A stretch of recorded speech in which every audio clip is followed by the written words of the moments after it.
என்ன அப்படின்னா நம்ம வயிறு தான் நம்ம ஸ்டொமக்கு தான், வயிறு தான் நம்மளுடைய குடல் அப்படின்னு நம்ம நினைப்போம். கண்டிப்பாக கிடையாது. ஸோ நம்மளுடைய குடல் அப்படிங்கிறது அந்த 25 அடி அப்படிங்கிறது எங்கேருந்து ஆரம்பிக்குது அப்படின்னா நம்மளுடைய வாயில் ஆரம்பிக்குது, நம்மளுடைய ஆசன வாய் வரைக்கும் இருக்குது. ஸோ இது வரைக்கும் இருக்கக்கூடிய ஒரு பெரிய ஒரு பைப், அந்த ப்ராசஸ் தான் பார்த்தீங்க அப்படின்னா அந்த குடல் அப்படின்னு சொல்கிறது.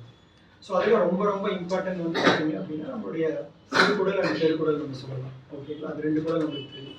ஸோ சிறுகுடல் பார்த்தீங்க அப்படின்னா கிட்டத்தட்ட ஒரு 20 அடி இருக்கும். ஒரு பெருக்குடலே பார்த்தீங்க அப்படின்னா 3-4 அடி இருக்கும்.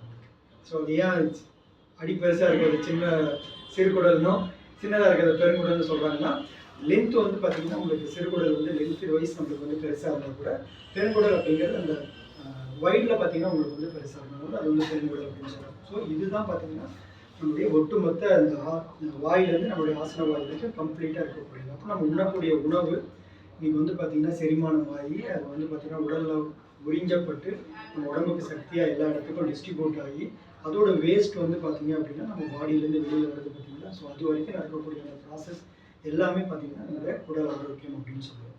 ஸோ அதுதான் நம்ம பார்க்கணும். ஸோ அப்போ இந்த கட் அப்படிங்கிறது வந்து நம்மளுக்கு வந்து என்னெல்லாம் நம்மளுக்கு வந்து பெனிஃபிட் இருக்குது அப்படின்னு பார்த்தீங்கன்னாக்கா, ஸோ இதான் நான் சொன்னேன். ஸோ இங்கே ஆரம்பித்து எது வரைக்கும் வருது. ஸோ இது ஃபுல்லாக பார்த்தீங்கன்னா அந்த உடல். ஸோ இதெல்லாம் என்னென்னா உங்களுக்கு நம்ம இப்போ பார்த்த அந்த படத்தில் பார்த்தீங்கன்னா அந்த சிறுகுடல் அப்படின்னா சுருண்டு இருக்கு இல்லைங்களா, பெருங்குடல் அப்படின்னா. ஸோ அப்போ அது நம்ம விரிச்சோம் அப்படின்னா தான் நம்மளுக்கு வந்து அத்தனை அடி இருக்கு. ஸோ அவ்வளோ பார்த்தீங்கன்னா நம்ம பாடியில் வந்து அழகாக பார்த்தீங்கன்னா நம்ம கடவுள் வந்து நம்மளுக்கு செட் பண்ணி நம்மளுக்கு இந்த உடம்பு வந்து கொடுத்துருக்காங்க. மேம் சொன்ன மாதிரி நம்ம நிறைய விஷயங்கள் சுவாசிக்கிறோம், இல்லை வந்து ஹார்ட் பிடிக்குது, நம்ம எதை பற்றி பெருசாக நம்ம கேர் பண்ணுறதே இல்லை. ஏன்னா அது பாட்டுக்கு ஆட்டோமேட்டிக்காக நடந்துகிட்டே இருக்குது. நம்ம என்ன பண்ணுறோம், உள்ளே போடுறோம், அப்படியே நம்ம வேலைகளை பார்க்குறோம், அது பாட்டுக்கு ஏதோ ஒரு ப்ராசஸ் நடந்துட்டு இருக்குன்னு சொல்லிட்டு. ஆனால் அதை நம்ம உன்னிப்பாக கவனிக்கும் போது தான் அந்த ஒவ்வொன்றும் நம்மளுக்கு எவ்வளோ இம்பார்ட்டன்ட் அப்படிங்கிறது நம்மளுக்கு வந்து புரியும். ஸோ இப்போ இந்த கட் அப்படிங்கிறது பார்த்தீங்கன்னா நம்மளுக்கு வந்து மெயினாக வந்து நம்ம சாப்பிட்ற சாப்பாட்டை வந்து ஜீரணம் பண்ணி அதோட வேஸ்ட் வந்து வெளியில் தள்ளுறதுலேருந்து, ஓகே, நம்ம அந்த மைக்ரோப்ஸ் அதாவது மைக்ரோபயோஸ்ன்னு சொல்லுவாங்க, என்ன சொல்ல நுண்ணுயிர்கள் நம்ம உடம்புல நிறைய இருக்குது. நம்ம நான் சொன்ன மாதிரி இந்த வாயில் ஆரம்பித்து ஆசன வாய் வரைக்கும் கிட்டத்தட்ட ட்ரில்லியன்ஸ் ஆஃப் பாக்டீரியாஸ் வந்து நம்ம இதில் இருக்குது. நம்ம வந்து கிருமிகள் அப்படின்னாவே பயந்துருக்கும். ஆனால் நம்ம உடம்புல முழுக்க பார்த்தீங்கன்னா நிறைய கிருமிகள் தான் இருக்குது. ஸோ அந்த கிருமிகள் தான் பார்த்தீங்கன்னா நம்மளோட இத்தனை ப்ராசஸையும் வந்து ஹேண்டில் பண்ணுறது வந்து அதுதான் நம்மளுக்கு வந்து ஹேண்டில் பண்ணிகிட்டு இருக்குது. ஸோ நம்மளுடைய ஹார்மோன் ப்ரொடக்ஷன்ஸ் வந்து பார்த்தீங்கன்னா நம்மளுடைய கட் வந்து நம்மளுக்கு வந்து சப்போர்ட் பண்ணி கொடுக்குது. அதுக்கப்புறம் நம்ம சாப்பிடக்கூடிய உணவுகளெல்லாம் பிரேக் டவுன் பண்ணுறது. நம்ம என்ன வேணால் சாப்பிட்றோம் இல்லை, இட்லி சாப்பிட்றோம், சாப்பாடு சாப்பிட்றோம், என்னென்னமோ நம்ம சாப்பிட்றோம். ஆனால் உடம்பு அப்படியே நம்மளை அதை ஏற்றுக்கொண்டு நினைக்கிறோம். நம்ம உடம்புக்கு என்ன வேணும், ப்ரோட்டீன் வேணும், கார்போஹைட்ரேட்ஸ் வேணும், கொழுப்பு சத்து வேணும், நார் சத்து வேணும், நீர் வேணும், அதுக்கு ஓகே ப்ரோட்டீன், இந்த மாதிரி சத்துக்கள் வேணும். இப்போ நம்ம சாப்பிட்ற சாப்பாட்டை அது என்ன பண்ணுது அப்படின்னா அதில் இருக்கக்கூடிய ஒவ்வொரு விஷயத்தையும் பார்த்தீங்கன்னாக்கா மாற்றுது. இப்போ நம்ம வந்து நம்ம ஒரு கார்போஹைட்ரேட் சாப்பிட்றோம்னா அதை வந்து குளுக்கோஸாக மாற்றி அதை வந்து பார்த்திங்கன்னா எனர்ஜியாக நம்ம ரத்தத்து வழியாக நம்மளுக்கு வந்து அனுப்புது.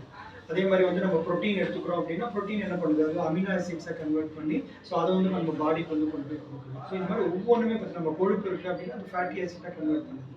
ஸோ நம்மளுடைய சாப்பிட்ற உணவில் இருக்கக்கூடிய விட்டமின்ஸ் மினரல்ஸை தனியாக பிரிக்குது, நார் சத்தை தனியாக பிரிச்சு, அப்போ உடம்புக்கு ஒவ்வொன்றையுமே பிரேக் டவுன் பண்ணி எது எங்கெங்கே வேணும் அப்படிங்கிறது எல்லாமே பார்த்தீங்க அப்படின்னா அந்த சிறுகுடலில் உறிஞ்சப்பட்டு தான் பார்த்தீங்கன்னா அது வந்து டிஸ்ட்ரிபியூட் பண்ணுது. ஸோ அப்போ அந்த கட் தான் அந்த வேலையெல்லாம் நம்மளுக்கு வந்து செஞ்சு கொடுக்குறது. ஸோ இது வந்து பார்த்தீங்கன்னா நான் சொன்ன மாதிரி பார்த்தீங்கன்னா கிட்டத்தட்ட 100 ட்ரில்லியன் மைக்ரோபஸ் பார்த்தீங்கன்னா அதாவது நுண்ணுயிர்கள் வந்து அதில் இருக்குன்னு சொல்கிறாங்க. ஆனால் ட்ரில்லியன் என்ன கோடிக்கணக்கான பாக்டீரியாஸ் வந்து இருக்குது. கிட்டத்தட்ட பார்த்தீங்கன்னா அதில் வந்து கிட்டத்தட்ட 5000 வெரைட்டிஸ் நம்மளுக்கு வந்து இருக்குது. இதில் என்ன ஒரு பெரிய ஒரு பியூட்டி அப்படின்னாக்கா, இப்போ இந்த கோடிக்கணக்கான செல்கள் இருக்குல்ல, நம்ம பாக்டீரியாஸ்ன்னு சொல்கிறோம்ல, உங்கள் உடம்புல இருக்கிற மாதிரி அவர் உடம்புல இருக்கிற மாதிரி அது யூனிக். நம்மளுடைய தம் சொல்கிறோம்ல, நம்மளுடைய ஃபிங்கர் பிரிண்ட் வந்து எவ்வளோ, அதனால தான் நம்ம ஏதாவது ஒன்று தம் தான் நமக்கு வைக்கிறாங்க. ஏன்னா அவர் மாதிரி இன்னொருத்தருக்கு இருக்கவே இருக்காதுன்னு சொல்லுவோம். அந்த மாதிரி இந்த கோடிக்கணக்கான பாக்டீரியாஸ் நம்ம உடம்புல இருக்குது. ஆனால் ஒருத்தர்கிட்ட இருக்கிற மாதிரி இன்னொருத்தர்கிட்ட இருக்காங்க. அப்போ அவ்வளோ யூனிக். அப்போ இன்னைக்கு உலகத்தில் எத்தனை கோடி மக்கள் இருக்கும், கிட்டத்தட்ட ஒரு 800 கோடி மக்கள் இருக்கிறோம் அப்படின்னா 800 கோடி மக்களுக்கும் அந்த கோடிக்கணக்கான செல்களும் யூனிக் அப்படின்னு நீங்கள் பார்த்துக்கோங்க. அப்போ இது எவ்வளோ பவர்ஃபுல் அப்படிங்கிறத பார்த்துக்கோங்க. ஓகே, ஸோ அது வந்து நம்மளுக்கு வந்து அதுதான் நான் சொல்கிறேன். ஸோ அது எதுக்கெல்லாம் உங்களுக்கு சப்போர்ட் பண்ணுது அப்படின்னா நம்மளுடைய அந்த நியூட்ரியன்ஸ் வந்து அப்சர்வ் பண்ணுறது. ஸோ நம்ம சாப்பிட்ட உணவை அது தனித்தனியாக பிரித்து நம்மளுக்கு வந்து பண்ணுறது. ஓகே, அந்த டைஜஸ்டிவ் ட்ராக் வந்து பார்த்தீங்கன்னா ஃபங்க்ஷன், அது அந்த ட்ராக் வந்து ப்ராப்பராக ஃபங்க்ஷன் ஆகிறதுக்கு வந்து நம்மளுக்கு வந்து சப்போர்ட் பண்ணுது. அதே மாதிரி நம்மளுடைய இந்த பேத்தோஜென்ஸ் அந்த டாக்ஸின்ஸ் நம்ம வெளியிலேருந்து வரக்கூடிய இந்த இதெல்லாம் பார்த்தீங்கன்னா நம்ம உடம்பை தாக்காமல் அதை வந்து பேரியர் பண்ணி தடுத்து நம்ம உடம்பை வந்து ப்ரொடெக்ட் பண்ணி கொடுக்கக்கூடிய வேலைகளை வந்து பண்ணுது. Short chain fatty acids produce பண்ணுறதுக்கு வந்து நம்ம சப்போர்ட் பண்ணி கொடுக்குது. ஸோ அதே மாதிரி பார்த்தீங்கன்னாக்கா நம்மளுடைய இம்யூன் சிஸ்டம் இன்னைக்கு வந்து நம்ம வீக்கா இருக்கிறோம் அப்படின்னா, இன்னைக்கு நமக்கு அடிக்கடி உடம்பு சரியாம போயிட்டு இருக்கு, இல்லைன்னா நம்ம ரொம்ப இம்யூனிட்டி வைஸ் நம்ம வந்து கம்மியா இருக்கிறோம் அப்படின்னா, நம்முடைய கட் வந்து பாதிக்கப்பட்டிருக்குன்னு அர்த்தம். நம்முடைய உடல் ஆரோக்கியம் குறைஞ்சு போச்சு அப்படின்னா, நம்முடைய இம்யூனிட்டி வந்து கண்டிப்பா வந்து பாத்தீங்கன்னா நம்ம குறைய ஆரம்பிச்சு. அப்புறம் நம்ம எதிர்ப்பு சக்தி நம்மளுக்கு குறையுது அப்படின்னா, நம்ம யோசிக்க வேண்டிய இடம் பாத்தீங்கன்னா நம்முடைய கட் தான் அப்படின்னு சொல்லுவாங்க. ஸோ இதெல்லாம் தான் பாத்தீங்கன்னா இந்த மாதிரி மேஜர் ரோல்ஸ் எல்லாமே பாத்தீங்க அப்படின்னாக்கா நம்மளுடைய கட் வந்து நம்மளுக்கு வந்து பண்ணிட்டு இருக்கு. ஸோ இப்போ இந்த பாக்டீரியா நம்ம உடம்புல எப்படி இருக்கும் அப்படின்னு பார்த்தீங்கன்னா, நம்ம பிறந்த உடனே பார்த்தீங்கன்னா இந்த பாக்டீரியாஸ் தாய் வழியாக பார்த்தீங்கன்னா நம்ம உடம்புக்குள்ள வந்து வர ஆரம்பிச்சு. ஸோ இந்த பாக்டீரியா எந்த மாதிரி ரேஷியோஸில் இருக்கும் அப்படின்னு பார்த்தீங்கன்னா, கிட்டத்தட்ட ஒரு 85% பார்த்தீங்கன்னா குட் பாக்டீரியாஸ் இருக்கும், ஒரு 15% பார்த்தீங்கன்னா பேட் பாக்டீரியாஸ் இருக்கும். ஏன்னா அதுதான் அதோட ரேஷியோ. ஸோ இதுதான் பார்த்தீங்கன்னா உங்களோட ஹெல்த்தி கட் அப்படின்னா இப்படி தான் இருக்கும். ஸோ இந்த மாதிரி ஒரு ஹெல்த்தி ஒரு குடல் வந்து நம்மளுக்கு ஹெல்த்தியாக இருக்குது அப்படின்னா, நம்முடைய இந்த குட் பாக்டீரியாஸோட கவுண்ட் வந்து நம்மளுக்கு வந்து இந்த ரேஷியோவில் வந்து இருந்ததுன்னா நம்ம ஆரோக்கியமாக இருக்கும். அப்போ நம்மளுக்கு என்னெல்லாம் இருக்கும், நம்மளுடைய ஜாயிண்ட் நல்லா இருக்கும், நம்மளுடைய ஹார்ட் நல்லா வந்து ஃபங்க்ஷன் ஆகிட்டு இருக்கும், நம்மளுடைய பிரெயின் வந்து பார்த்தீங்கன்னாக்கா கரெக்டாக இருக்கும். ஸோ இது எல்லாமே பார்த்தீங்கன்னா இதுதான் பேலன்ஸ் பண்ணுது. ஸோ நம்மளுடைய ஸ்கின் வந்து ரொம்ப நல்லா இருக்கும். ஓகே, நம்ம ஸ்கின் தொந்தரவு எதுவுமே பார்த்தீங்கன்னா எல்லாம் நல்லா இருக்கும். நம்மளுடைய இம்யூனிட்டி வந்து பார்த்தீங்கன்னா நல்ல ஒரு பீக்கில் இருக்கும். நம்ம எப்பயுமே பார்த்தீங்கன்னா நம்மளுடைய மூட் வந்து பார்த்தீங்கன்னா ஒரு டென்ஷன் இல்லாமல், ஸ்ட்ரெஸ் இல்லாமல், ஒரு ரிலாக்ஸாக இருந்தால் எப்படி இருக்கும். ஸோ அந்த மாதிரி ஒரு நம்ம இருக்கோம் அப்படின்னா, இப்போ நம்ம அப்படி இருக்கோமா நம்ம யோசிச்சு பார்த்தா எப்படி இருக்கும், அந்த மாதிரி இல்லை. ஓகேங்களா? ஸோ நம்மளுடைய கட் வந்து நல்லா இந்த ரேஷியோவில் இருந்துச்சுன்னா நம்ம அப்படி தான் இருக்கும். இதே மாதிரி வெயிட் வந்து பார்த்தீங்கன்னா நம்ம சரியான ஒரு வெயிட்டில் இருக்கும். இப்போ நம்ம செக் பண்ணிட்டு வந்தோம். இப்போ நிறைய பேருக்கு சொல்லியிருப்பாங்கல்ல, நீங்கள் இருக்க வேண்டிய ஐடியல் வெயிட்டை விட நீங்கள் வந்து இப்போ வெயிட் அதிகமாக இருக்கீங்க, ஒபீஸாக இருக்கீங்க அப்படின்னு சொல்லி. ஸோ அப்போ நம்ம ஒரு ஐடியல் வெயிட்டை வந்து நம்மளுக்கு வந்து மெயின்டைன் பண்ணி கொடுக்கும். ஸோ இதெல்லாம் தான் பார்த்தீங்கன்னா ஒரு கட் வந்து ஒரு கரெக்டான ரேஷியோவில் இருந்தது அப்படின்னாக்கா. அப்போ இது எப்படி வந்து ஸ்பாயில் ஆகுது? நம்ம இப்படி தான் நம்ம பிறக்கும்போது நம்மளுக்கு கரெக்டாக தான் கொடுக்குறாங்க. ஆனால் போக போக எப்படி இது வந்து சேஞ்ச் ஆகுது அப்படின்னு பார்த்தீங்க அப்படின்னா, ஸோ நம்மளுடைய லைஃப் ஸ்டைல் ப்ளஸ் நம்மளுடைய ஃபுட் ஹேபிட்ஸ், இதனால தான் பார்த்தீங்கன்னா நம்மளுடைய கட் வந்து பாதிக்கப்படுது. ஸோ ஒரு உதாரணத்துக்கு எடுத்துகிட்டா நம்ம ஆல்கஹால் நம்ம யூஸ் பண்ணுறதுனால, அதே மாதிரி ஒரு ரீஃபைன் சுகர், இன்னைக்கு நம்ம எல்லாத்தையும் நம்ம சுகர் வந்து நம்ம யூஸ் பண்ணுறோம் இல்லைங்களா? அதாவது தெரிஞ்சு தெரியாமன்னு சொல்லுவோம். இப்போ நம்ம வந்து காஃபிக்கு டீக்கு நம்ம சுகர் எடுத்து போகிறோம், நம்ம கண்ணுக்கு தெரியுது இல்லைங்களா? ஒரு பிஸ்கெட் சாப்பிட்றோம், நம்ம யோசிச்சிருக்குமா? ஆனால் அதில் சுகர் இருக்குது. ஒரு மிக்சர் சாப்பிட்டீங்கன்னா கூட அதில் சுகர் இருக்குது, அதில் வந்து சுகர் போடுறாங்க. அந்த மாதிரி நீங்கள் நிறைய பார்த்தீங்க அப்படின்னா ஒரு பன்னு சாப்பிட்றீங்கன்னா அதில் சுகர் இருக்குது. அப்போ இன்டைரக்டாக பார்த்தீங்க அப்படின்னா நம்மளுக்கு சுகர் வந்து நிறைய இதில் வந்து நம்மளுக்கு வருது. ஸோ அதே மாதிரி காஃபி டீ நம்ம அதிகமாக எடுக்கிறது மூலிமா நிறைய ஆயில் அண்ட் ஃபேட், அந்த என்ன சொல்கிறோம் அப்படின்னாக்கா ஃப்ரைட் ஐட்டம்ஸ்லாம் நிறைய சாப்பிட்றது. நம்ம எல்லாமே பார்த்தீங்கன்னா இன்றைக்கி நம்ம வெளியில் போனால் நம்ம என்ன பண்ணுறோம், ஃப்ரைட் ஐட்டம்ஸ் தான் நம்ம இன்றைக்கி நிறைய வந்து விரும்பி வந்து நம்ம சாப்பிட ஆரம்பிக்கிறோம். ஓகே, ஸோ அதே மாதிரி பார்த்தீங்கன்னா ப்ராசஸ்டு ஃபுட்டு. ஸோ பெரும்பாலும் பார்த்தீங்கன்னா நம்ம வந்து இந்த ப்ராசஸ்டு ஃபுட் வந்து நம்ம அதிகம் பயன்படுத்துறது. டைரி, ஸோ நம்ம வந்து பால், தயிர், இது மாதிரி அந்த மோர், இது மாதிரி பார்த்தீங்க அப்படின்னாக்கா அந்த டைரி ப்ராடக்ட்ஸ் இருக்கு. டைரி மீன்ஸ் உங்களுக்கு வந்து பால் கொஞ்சம் நல்லது தான், உங்களுக்கு வந்து தயிர்லாம் பார்த்தீங்கன்னா உங்களுக்கு நல்ல பாக்டீரியாஸ் இருக்கக்கூடிய விஷயங்கள் தான். ஆனால் அந்த டைரி ப்ராடக்ட்ஸ் இருக்குது, அதுலேருந்து நம்ம தயார் பண்ணக்கூடிய அந்த ப்ராடக்ட்ஸ், ஸோ இப்போ பேக்கரி ஐட்டம்ஸ்லாம் கூட நீங்கள் எடுத்துக்கலாம். ஓகே, அந்த மாதிரி. ஸோ அதே மாதிரி அந்த மீட். நெக்ஸ்ட் வந்து பார்த்தீங்கன்னா ரொம்ப இம்பார்ட்டன்ட் புவர் ஸ்லீப், இப்போ கூட சொல்லிட்டு இருந்தாங்கல்ல. ஸோ தூக்கம் வந்து நம்மளுக்கு சரியா இல்லை அப்படின்னா கூட நம்மளுடைய கட் வந்து பாதிக்கப்படும். ஸோ அதே மாதிரி நம்மளுடைய லைஃப் ஸ்டைல், ஸோ இப்போ ஒரு நேரத்துக்கு நம்ம படுக்கிறது இல்லை, ஓகே, கரெக்டான நேரத்துக்கு எந்திரிக்கிறது இல்லை. அப்போ இந்த மாதிரி நிறைய விஷயங்கள் பார்த்தீங்க அப்படின்னாக்கா நம்மளுடைய கட்டை வந்து நம்மளுக்கு வந்து பாதிக்கப்படுது. ஸோ ஒரு அன்ஹெல்தி கட் அப்படிங்கிறது எப்படி இருக்கும் அப்படின்னா இந்த மாதிரி தான் இருக்கும். அதாவது பேட் பாக்டீரியா பார்த்தீங்கன்னா உங்களுக்கு அதிகமாகும், நல்ல பாக்டீரியாஸ் வந்து நம்ம பாடியில் கம்மியாகவும் ஆகும். ஸோ அப்போ அந்த மாதிரிலாம் ஆகும்போது தான் பார்த்தீங்கன்னா நம்மளுக்கு நிறைய பிரச்சனை வருது. இதில் ரொம்ப இம்பார்ட்டன்ட் என்ன சொல்லுவோம் அப்படின்னாக்கா இந்த இரிட்டபிள் பவுல் சிண்ட்ரோம் அப்படின்னு சொல்லுவாங்க. அதாவது என்னன்னா ஒரு நெஞ்சு எரிச்சல், இந்த சாப்பிட்டா பார்த்தீங்கன்னா சரியா ஜீரணம் ஆகாமல் ஒரு நெஞ்சு எரிச்சல். இது எவ்வளோ பேர் ஃபீல் பண்ணியிருக்கோம்? ஸோ நம்ம பெரும்பாலும் நம்ம ஃபீல் பண்ணியிருப்போம். நம்ம யோசிச்சு பாருங்களேன். ஒரு உதாரணத்துக்கு நம்ம வீட்லேயே ஒரு ஃபங்க்ஷன் வச்சுக்கோங்க, ஒரு மேரேஜ்னு வச்சுக்கோங்க. நம்ம வீட்டில் இருக்கிற ரொம்ப க்ளோஸாக இருக்கிற ஒரு மேரேஜ், உங்களுக்கு பயங்கரமான நெஞ்சு எரிச்சல். அந்த டேவை நீங்கள் ஹாப்பியாக உங்களால் செலிப்ரேட் பண்ண முடியுமா? முடியாது, கண்டிப்பாக முடியவே முடியாது இல்லைங்களா? ஒருத்தர் திருப்தியாக பேச முடியாது, ஒரு நல்லதாக ஒன்று சாப்பிட முடியாது. ஸோ இதில் ஒரு சின்ன சிம்டம் பார்த்தீங்கன்னா இந்த ஐபிஎஸ்ங்கிறது இன்னைக்கு நிறைய பேருக்கு இருக்கக்கூடிய ஒரு சிம்டம். தென் வந்து பார்த்தீங்க அப்படின்னாக்கா நிறைய பேருக்கு என்ன சொல்லுவாங்கன்னா சரியாக மோஷன் போகும், நிறைய பேருக்கு அந்த சேலஞ்சஸ் வந்து இருக்கும். ஓகேங்களா? ஸோ அதே மாதிரி வந்து பார்த்தீங்கன்னா சில பேருக்கு டயரியா மாதிரி ஒரு 2-3 தடவை பார்த்தீங்கன்னா நிறைய பேருக்கு வந்து போயிட்டு இருக்கும். ஸோ இந்த மாதிரிலாம் நிறைய சேலஞ்ச் இருக்கும். அப்போ இந்த வயிறு சம்மந்தப்பட்ட நிறைய பிரச்சனைகளுக்கு வந்து பார்த்தீங்க அப்படின்னா இந்த அன்ஹெல்தி கட் தான் நமக்கு வந்து காரணம். அப்போ நம்ம முன்னாடி பார்த்த எல்லா விஷயமுமே இப்போ நம்ம ஜாயின்ட்லையோ இல்லை ஹார்ட்லையோ இல்லை இந்த மாதிரி எந்த ஒரு விஷயத்தில் நம்மளுக்கு வந்து இம்யூனிட்டியில் இந்த மாதிரி சேலஞ்சஸ் வருது அப்படின்னாலும் அது வந்து நம்ம அன்ஹெல்தி கட்டை தான் நம்மளுக்கு மெயின்டைன், அதாவது காட்டுது. நம்ம வந்து நம்ம உடம்புல வந்து இம்பேலன்ஸ் ஆயிடுச்சு, அப்போ நம்ம குட் பாக்டீரியாஸ் வந்து இன்க்ரீஸ் பண்ணணும் அப்படின்னு சொல்லிட்டு. ஸோ இப்போ இந்த அன்ஹெல்தி கட் அந்த ஹெல்தி கட் எடுத்துக்கிட்டோம் அப்படின்னா அந்த பாருங்க ஒரு ஃபுட் சென்சிட்டிவ். இப்போ என்னன்னு சொல்லணும்னா சில பேருக்கு பார்த்தீங்கன்னா எனக்கு இது பிடிக்காது, அது பிடிக்காது, அது சாப்பிட்டா எனக்கு ஒத்துக்காது, இது சாப்பிட்டா எனக்கு ஒத்துக்காது, நிறைய விஷயங்கள் சொல்றோம் இல்லைங்களா? அந்த மாதிரி சொல்றோம் அப்படின்னா நம்மளுடைய குடல் ஆரோக்கியமா இல்லைன்னு அர்த்தம். நம்ம எது சாப்பிட்டாலும் நம்ம பாடி அக்செப்ட் பண்ணிக்குது அப்படின்னா நம்மளுடைய குடல் ஆரோக்கியமா இருக்குன்னு அர்த்தம். ஸோ அதே மாதிரி வந்து பார்த்தீங்கன்னாக்கா அதான் நான் சொன்னேன் ப்ளோட். சாப்பிட்ட உடனே பார்த்தீங்கன்னாக்கா ஒரு மாதிரி மந்தமா இருக்கிறது, ஸோ அந்த மாதிரி ஒரு ஃபீலிங் இருக்கும். ஸோ அந்த மாதிரி ஒரு ஃபீலிங் வந்து பார்த்தீங்கன்னா ஒரு நல்ல ஒரு குடல் ஆரோக்கியமா இருந்துச்சுன்னா அது வந்து இருக்காது. ஸோ அதே மாதிரி பார்த்தீங்கன்னா நம்மளுக்கு வந்து அது நம்ம சொல்லணும். இப்போ மோஷன் வந்து பார்த்தீங்கன்னாக்கா நிறைய பேருக்கு வந்து ப்ராப்ளமா இருந்துட்டு இருக்கும். அந்த பக்கம் இருக்கிறவங்க அந்த மாதிரி ஒரு பிரச்சனை இருக்காது.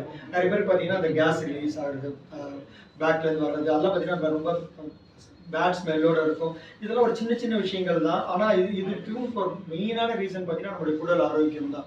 ஸோ நெக்ஸ்ட் வந்து பார்த்தோம் அப்படின்னாக்கா நம்முடைய என்னதான் சாப்பிட்டா கூட பார்த்தீங்க அப்படின்னாக்கா அந்த ஒரு சாப்பிட்ட ஃபீலே இருக்காது. பட் ஆனால் உங்கள் கட் நல்லா இருந்துச்சு அப்படின்னா உங்களுக்கு அந்த ஃபீலிங் வந்து நல்ல ஒரு திருப்தியாக இருக்கிற ஒரு ஃபீலிங் வந்து நம்மளுக்கு வந்து கிடைக்கும். நம்மளுடைய ஸ்கின்ல நிறைய பிரச்சனை வருது, ஸ்கின் சம்மந்தப்பட்ட நிறைய நோய்கள் வருது அப்படின்னா நம்மளுடைய உடல் ஆரோக்கியம் கெட்டு போயிருக்கணும். ஏன்னா இதெல்லாம் சின்ன சின்ன சிம்டம் ஃப்ரெண்ட்ஸ். நம்ம அப்பப்போ ஃபீல் பண்ணியிருப்போம், ஆனால் இதுதான் இவ்வளோ நாளாக தெரியாமல் இருந்திருக்கும். ஓகே, ஸோ நெக்ஸ்ட் பார்த்தீங்கன்னா நம்ம அதை சொன்ன மாதிரி ஸ்லீப் டிஸ்டர்பன்ஸ், ஒரு நம்ம கரெக்டாக தூங்கவே இல்லை அப்படின்னாலும் நம்மளுக்கு வந்து பார்த்தீங்கன்னா நம்மளுடைய அன்ஹெல்தி கட் அங்கே வந்து பார்த்தீங்கன்னா நம்மளுக்கு நல்ல ஒரு ஸ்லீப் வந்து நம்மளுக்கு வந்து கிடைக்கும். ஸோ நம்மளுக்கு வந்து ஒரு டயர்ட்னஸ் அந்த மாதிரி ஒரு அன்ஹெல்தி கட் இருந்ததுன்னா நம்மளுக்கு இருக்கும். ஹெல்த்தி கட் இருந்துச்சுன்னா நம்ம வந்து பார்த்தீங்கன்னா எப்பயுமே நம்ம வந்து ரொம்ப உற்சாகமாக நல்ல ஒரு ஃப்ரீயாக நம்ம வந்து ஃபீல் பண்ண முடியும். ஸோ நெக்ஸ்ட் வந்து பார்த்தோம் அப்படின்னாக்கா நம்மளுடைய மென்டல் ஹெல்த் எப்பவுமே பார்த்தீங்கன்னா குட்டு கட் ஹெல்த் இருந்துச்சு அப்படின்னாக்கா அது வந்து உங்களுக்கு நல்லா இருக்கும். இல்லைன்னா பார்த்தீங்கன்னா உங்களுக்கு வந்து நிறைய மெமரி லாஸ்லாம் கூட நிறைய பேருக்கு நடக்கும், மறந்து போகுது, அந்த மாதிரிலாம் இருந்துச்சு அப்படின்னா கூட. ஏன்னா நம்ம பிரெயினுக்கும் நம்ம கட்டுக்கும் வந்து பார்த்தீங்கன்னா ஒரு பெரிய ரிலேஷன்ஷிப் இருக்குது. நம்ம நினைக்கிறோம் எல்லாமே பிரெயின் தான் பண்ணுதுன்னு நினைக்கிறோம். ஆனால் கிட்டத்தட்ட பார்த்தீங்கன்னா ஒரு 60 to 70% பிரெயின் என்னென்ன வேலை செய்யுதோ அதுக்கான எல்லாத்தையும் கொடுக்கறது பார்த்தீங்கன்னா நம்ம கட் தான். ஸோ அதனால தான் எப்பயுமே என்ன சொல்லுவாங்கன்னா குடல் அப்படிங்கிறது செகண்ட் பிரெயின் அப்படின்னு சொல்லுவாங்க. ஸோ அதுதான் நீங்கள் என்ன நிறைய பேர் சொல்லுவாங்க, எனக்கு ஒரு ஃபீலிங் இருக்கு, இதை செய்யலாம்னு நான் நினைக்கிறேன் அப்படிங்கிற மாதிரி ஒரு ஃபீலிங், அது கட் ஃபீலிங்னு கூட சொல்லுவாங்க. ஸோ அந்த மாதிரி ஒரு ஃபீலிங்லாம் எப்படி வரும் அப்படின்னா அந்த கட் இருக்கும்போது பார்த்தீங்கன்னா அந்த ஃபீலிங் வந்து நமக்கு நல்லா இருக்கும். இம்யூன் சிஸ்டம் வந்து பார்த்தீங்கன்னா நம்ம அன்ஹெல்தி கட் இருக்கும்போது வந்து நம்ம வீக்காக இருக்கும், இது நல்லா இருக்கும். ஸோ இப்போ இதுதான் நம்ம வந்து பார்க்க போகிறோம். அப்போ இந்த கட்டை வந்து எப்படி நம்ம வந்து நல்லா வச்சுக்கிறது. இப்போ நம்மளுடைய கட் எல்லாமே பார்த்தீங்கன்னா ஏதோ ஒரு விதத்தில் இன்பேலன்ஸாக தான் இருக்கும் இல்லைங்களா? ஏன்னா நான் இதை தான் சொல்கிறேன், இதை நான் தெரிஞ்சிட்டப்போ பார்த்தீங்க அப்படின்னா என்னோட கட்டை ரீசெட் பண்ணணும். இப்போ மேம் சொல்லிகிட்டே இருந்தாங்கல்ல, ஒரு ஃபோனை வந்து ரீஸ்டார்ட் பண்ணுறது. ஸோ இந்த மாதிரி நம்ம வந்து ரீஸ்டார்ட் பண்ணணும். நம்ம கட் எப்படி இருந்தாலும் பரவாயில்ல, அந்த இப்போ நம்மளுடைய பாக்டீரியாஸ் எப்படி இருக்கும், இன்பேலன்ஸாக இருக்கும். பேட் பாக்டீரியாஸ் ஜாஸ்தி இருக்கும், குட் பாக்டீரியாஸ் கம்மியாக இருக்கும். அப்போ அதை வந்து நம்ம வந்து பேலன்ஸ் பண்ணணும்.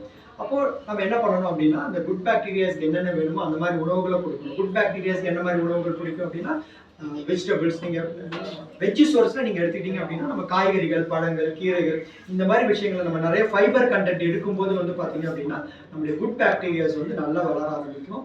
ஓகேங்களா? நம்ம பேட் பாக்டீரியாஸ்க்கு என்னென்ன ஃபுட்டெல்லாம் கொடுக்கக்கூடாதோ அதெல்லாம் கொடுக்கக்கூடாது. இப்போ ப்ராசஸ்டு ஃபுட்டு, ஆயிலி ஃபுட்டு கொடுக்குறது. ஸோ இந்த மாதிரி நிறைய விஷயங்கள் வந்து நம்ம கட் பண்ண ஆரம்பித்தோம் அப்படின்னா, சுகர் இந்த மாதிரி விஷயங்களை கட் பண்ணும்போது என்ன ஆகும் அப்படின்னா அதுக்கான ஃபுட்டு போல அப்படின்னா என்ன ஆகும், அது ஆட்டோமேட்டிக்காக பார்த்தீங்கன்னா குறைய ஆரம்பிச்சிடும், நல்ல பாக்டீரியாஸ் இன்க்ரீஸ் ஆக ஆரம்பிச்சிடும். ஸோ நான் இதை தான் பண்ணேன். ஓகேங்களா? இந்த கட் ரீசெட் சொன்ன உடனே பார்த்தீங்க அப்படின்னா நான் இந்த விஷயத்தை ஃபாலோ பண்ண ஆரம்பித்தேன். இப்போ பார்த்தீங்கன்னா ஒரு 1 month, ஒரு 21 days to 30 days வந்து என்னோட கட்டை வந்து ரீசெட் பண்ண ஆரம்பித்தேன். அப்படின்னா என்ன பண்ணேன், நான் வந்து எல்லாத்தையும் கட் பண்ண ஆரம்பித்தேன். ஸோ இந்த மாதிரி உணவுகள் எல்லாத்தையும் கட் பண்ணிவிட்டு, ப்ராசஸ்டு ஃபுட்டு, டைரி ப்ராடக்ட்ஸ் எல்லாத்தையும் கட் பண்ணேன், சுகர் ஐட்டம்ஸ் எல்லாத்தையும் கட் பண்ணிவிட்டு, ஸோ ஒரு 21 days to 30 days, ஒரு 3 to 4 weeks பார்த்தீங்க அப்படின்னா எங்களை ரீசெட் பண்ணிட்டோம். ஸோ அப்போ என்னாச்சு அப்படின்னாக்கா கட் வந்து நல்ல, ஏன்னா எனக்கு வந்து அந்த சிம்டம் இருந்துச்சு, அந்த சாப்பிட்டா பார்த்தீங்கன்னா ஒரு அன்ஹெல்தியாக இருக்கிற ஒரு ஃபீலிங் இருந்தது. ஓகே, அப்போ வந்து பார்த்தீங்கன்னா அதெல்லாம் கொஞ்சம் கொஞ்சமாக சேஞ்ச் ஆக ஆரம்பிச்சு. ஸோ மெயினாக வந்து என்னென்னா என்னோட ஹெல்த்தில் வந்து நான் கான்சன்ட்ரேட் பண்ண ஆரம்பித்தேன்.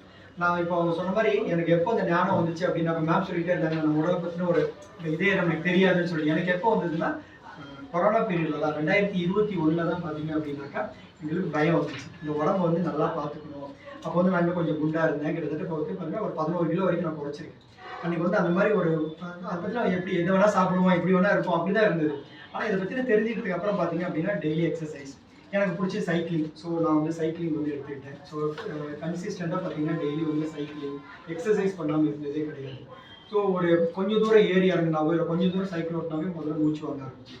ஆனால் இப்போ வந்து பார்த்தீங்கன்னா கிட்டத்தட்ட 50 கிலோமீட்டர் 100 கிலோமீட்டர் வரைக்கும் சைக்கிளிங் போயிட்டு. ஸோ எந்த பிரச்சனையும் கிடையாது. ஒரு ட்ரெக்கிங்னா எவ்வளோ பெரிய மனம்னா ஏறி இறங்கும். இப்போ இதெல்லாம் என்னென்னா கன்சிஸ்டண்ட்டாக நம்மளுடைய ஹெல்த்தை வந்து நம்ம பார்த்துக்க ஆரம்பிச்சதுக்கப்புறம் ஃபிசிக்கலாக பார்த்தீங்கன்னா நல்ல ஒரு ஃப்ளெக்சிபிலிட்டி வர ஆரம்பிச்சிது. ஆட்டோமேட்டிக்காக பார்த்தீங்கன்னா எனக்கு அந்த சிம்டம்லாம் குறைய ஆரம்பிச்சிருச்சு. ஸோ அந்த ஒரு 21 நாள் நான் ப்ராக்டிஸ் பண்ணும்போது எனக்கு அந்த மாதிரி எந்த சிம்டம் இல்லை, நல்லா ஃப்ரீயாக இருந்தது. மெயினாக தூக்கம், இப்போ அவங்க சொன்னாங்கல்ல நைட்டு படுத்தேன்னா நல்லா தூங்கிடுவேன். காலையில் பார்த்தீங்கன்னா எப்பயுமே நான் 5 மணிக்கு எழுந்திரிச்சிடுவேன். ஸோ இந்த ஹேபிட்டை ரெகுலராக ஃபாலோ பண்ண முடிஞ்சிச்சு. ஸோ அதுக்காக நான் என்ன பண்ணேன், ப்ரீ ப்ரோபயோட்டிக் நம்மளில் இருக்குது, ஓகேங்களா, அந்த ப்ராடக்ட்ஸ் நான் வந்து கன்சியூம் பண்ண ஆரம்பித்தேன். ஃபைபர், நம்ம அது வந்து அந்த ஃபைபரை உடம்புக்கு கொடுத்தீங்க அப்படின்னா அந்த கட் வந்து அவ்வளோ குஷி போடும். ஏன்னா அதோட உணவே அதுதான். அப்போ எப்பயுமே நம்ம சாப்பிடும்போது எப்படின்னா 2 சாப்பிடணும், ஒன்று நமக்கு சாப்பிடணும், நம்மளோட கட்டுக்கு சேர்த்து சாப்பிடணும். அப்படின்னா என்ன, டெய்லி காய்கறி பழங்கள். இன்னைக்கெல்லாம் பார்த்தீங்கன்னா காய்கறி பழங்கள் எல்லாமே இல்லை. மத்தியானம் கூட பார்த்தீங்கன்னா பப்பாளி பழம், அன்னாச்சி பழம், இந்த மாதிரி ஏதாவது ஒரு பழம் என்னென்ன நம்ம கிடைக்குதோ பழங்கள் இல்லாமல் நம்ம வந்து நம்ம மீல் வந்து கண்டிப்பாக ஸ்கிப் பண்ணக்கூடாது. ஸோ எல்லாத்தையும் நம்ம ஆட் பண்ணணும். ஸோ அந்த மாதிரி பார்த்தீங்கன்னா அதெல்லாம் ஃபாலோ பண்ண ஆரம்பித்தோம். இன்றைக்கி வந்து அந்த கட்டை வந்து நல்லா வச்சுக்க முடியுது. ஸோ அந்த ப்ரீ ப்ரோபயோட்டிக் நான் யூஸ் பண்ண ஆரம்பித்தேன், ஃபைபர் யூஸ் பண்ண ஆரம்பித்தேன். ஸோ அப்போ என்ன ஆச்சு அப்படின்னாக்கா ஆட்டோமேட்டிக்காக அந்த கட் வந்து நல்லா ஒர்க் ஆரம்பிச்சது. இன்றைக்கி எல்லாமே நான் ஃபீல் பண்ண முடியுது. இன்றைக்கி நான் அன்னெசரி எதுவுமே எடுக்கிறதே கிடையாது. ஈவன் இப்போ கூட நான் 21 நாள் சுகர் சேலஞ்சில் இருக்கேன். இன்றைக்கி கிட்டத்தட்ட 19 நாள், இந்த 2 நாள் இருக்குது. ஸோ கம்ப்ளீட்டாக பார்த்தீங்கன்னா சுகர் ஐட்டம் எதுவுமே எடுக்கவே இல்லை. ஸோ நல்ல ஒரு டிஃப்ரென்ஸ். ஏன்னா நடுவில் பிரேக் பண்ணால் கூட நம்ம எப்போ தேவையோ நம்ம அதை வந்து செஞ்சுக்கலாம். ஸோ இந்த குடலை நீங்கள் நல்லா வச்சுக்கிறது ஒரு முயற்சி இருக்குது. நீங்கள் இது வரைக்கும் இதை பற்றி நீங்கள் யோசிக்கவே இல்லை அப்படின்னா நாளையிலேருந்து கூட ஸ்டார்ட் பண்ணுங்கள், இல்லை ஒரு 1ஆம் தேதியிலேருந்து ஸ்டார்ட் பண்ணுங்கள். ஒரு 3 வீக்ஸ் 4 வீக்ஸ் நம்ம ஆம்பி நமக்கு அதை சப்போர்ட் பண்ணுறாங்க, கட்கான ப்ராடக்ட்ஸ் நம்மளுக்கு கொடுக்குறாங்க. ஸோ உங்கள் டிஸ்கஸ் பண்ணிவிட்டு அவங்ககிட்ட நீங்கள் இருக்கிற நியூட்ரிஷன் அவங்ககிட்ட டிஸ்கஸ் பண்ணிவிட்டு நீங்கள் இந்த கட் எடுத்து ஸ்டார்ட் பண்ணி பாருங்கள். ஃபேண்டாஸ்டிக் ரிசல்ட் இருக்கும் ஃப்ரெண்ட்ஸ். உங்களுக்கு நீங்கள் இந்த சேஞ்சை நீங்கள் பார்த்தீங்க அப்படின்னா டெஃபினட்டாக உங்களை சுற்றி இருக்கணும்னு சொல்லாமல் இருக்கவே மாட்டீங்க. இப்போ நான் பண்ணது மூலிமா நான் நிறைய பேருக்கு பார்த்தீங்க அப்படின்னாக்க இதை ரெக்கமெண்ட் பண்ணியிருக்கேன். ஏன்னா என்னோட சேஞ்ச் அவங்க பார்க்குறாங்க. ஓகே, எப்படி நம்மளோட சேஞ்ச், நம்மளோட ஃபிசிக்கல் ஆக்டிவிட்டீஸ் எப்படி இருக்குது, எவ்வளோ எனர்ஜியாக இருக்கிறோம் அப்படிங்கிறத பார்க்கும்போது ஆட்டோமேட்டிக்காக அவங்க கேட்குறாங்க. ஸோ நீங்கள் என்ன பண்ணுறீங்க அது எங்களுக்கும் சொல்லிக் கொடுங்கன்னு சொல்லிட்டு.